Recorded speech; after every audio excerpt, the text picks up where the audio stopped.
But let's bring on board Anirudh Garg, partner and head of research at INVasset PMS, joining in with us to talk about the market on the fundamental front as well as sector-wise. What is he finding attractive? Anirudh, good morning. Thank you so much for joining in with us on the show as well. What have you made of the earnings so far? We had so many IT companies come out with their numbers as well. Rima did give us a roundup a short while ago. Today we have Reliance in terms of heavyweight reporting its numbers. Any thoughts on both these things? Thank you and very good morning. I think the earnings are more or less in line with the expectations that everybody had. Our focus is primarily both the sectors that you talked about. I consider Reliance as a sector only in India.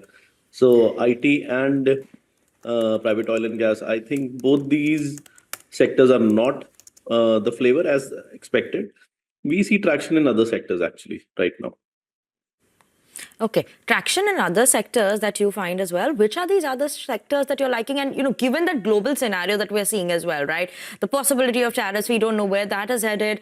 Domestic front issues are also going on. So how are you seeing overall in terms of a picking of sectors? What would you prefer right now? Okay. So first of all, when we talk about the global macroeconomic scenario and the domestic scenario that we have on the LOC as well. So my experience of the last 16, 17 years has told me that whenever there is so much confusion, just focus on the growth. So we are focusing on growth and where expected growth is for the next 2 to 3 years. The first sector that we like is the CDMO and the CMO sectors. Look at the Laurus Lab results yesterday. They were in line with expectations and phenomenal. And we are expecting the same for other companies into this field as well. Apart from that, we like stock market intermediaries, all these into financial market infrastructure, be it an exchange or a depository or a good broker or a wealth manager, because somewhere the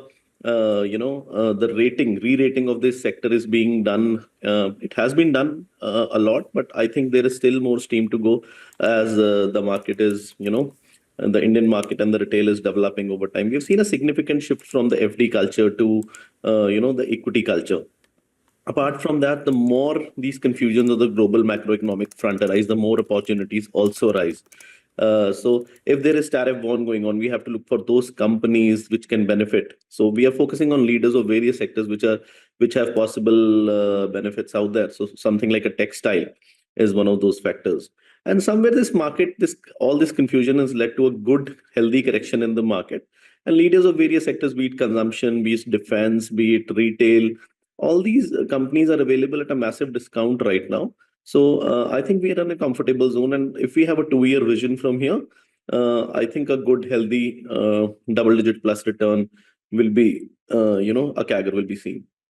Anirudh, is Reliance a part of your recommended stocks? It's such a large cap, and it's such a large weightage on the index. And what would drive an outperformance from here on for Reliance Industries? What exactly are you watching out for when it comes to the numbers this time? Until and unless we feel that the markets are superbly expensive and we need to take a shelter, we do not go into these big shares. So our focus is generally to find those I would say mid-cap stocks that would, in a couple of years down the line, or maybe 4 years down the line, would convert into a large cap. So we never hold stocks like Reliance as per se, until and unless there is an extraordinary opportunity to be seen. We do not find any extraordinary opportunity in Reliance per se. I think it's a healthy company, but too many businesses, and sometimes it gets a little bit, you get away from the track. There are two good businesses, but these businesses take time. And apart from telecom, I do not find any business for Reliance, especially in the scenario that we are seeing crude, not bullish on the crude for the next couple of years. So we are not very bullish on Reliance from here. But I think, it will be a market performer, not an underperformer or an overperformer from here. There are much better opportunities out there. Okay, much better opportunities that are out there as well. Earlier we had my colleague Parikshit, who actually spoke about, Apple having more of the production in India. So is that a story that you would be looking to play? Is there anything on that front that you find exciting as well? When we look at we call it neighbors plus one, not just China plus one. So we are seeing a lot of traction in textiles when it comes from the problems in Bangladesh. And the trust factor, India has the trust factor, but along with it, the reality on ground is that you need companies and sectors which have developed over time. So if we see in India's, the easiest way to look at it is what are the sectors that have led the previous bull runs in India? Those were the sectors which have, developed over time. So be it textiles, be it IT, be it pharmaceuticals, these are the sectors that India specializes in. And now when there is a global opportunity, these will be the people who will be first and early to capture those. For example, something like a semiconductor, there is an opportunity there. But India does not have the required infrastructure right now. Infrastructure will come with time. So let's focus on those companies which are already having a footprint and specialize in what they do. So since there is an opportunity, I think in reality, these will be able to capture them better. Okay. And Anirudh, I was reading some views that came in for you as well. You were earlier saying that you re-entered the market and you booked your profit in the small cap and the euphoria that we saw last year. You booked your profits that time and then you re-entered the market somewhere around the 22,000 levels. Right in the last couple of days, maybe also we're seeing some bit of a profit booking. So your overall thoughts on the market, if you could just leave us with that. So the reason for us exiting the markets was firstly the valuations were very, very high and everybody knew that. Along with it, what we focus a lot is on behavioral finance, and we could see a lot of exuberance in terms of the greed that we saw in people, especially our clients, even us as fund managers. So we have our quant systems in place which are able to capture it in a better way.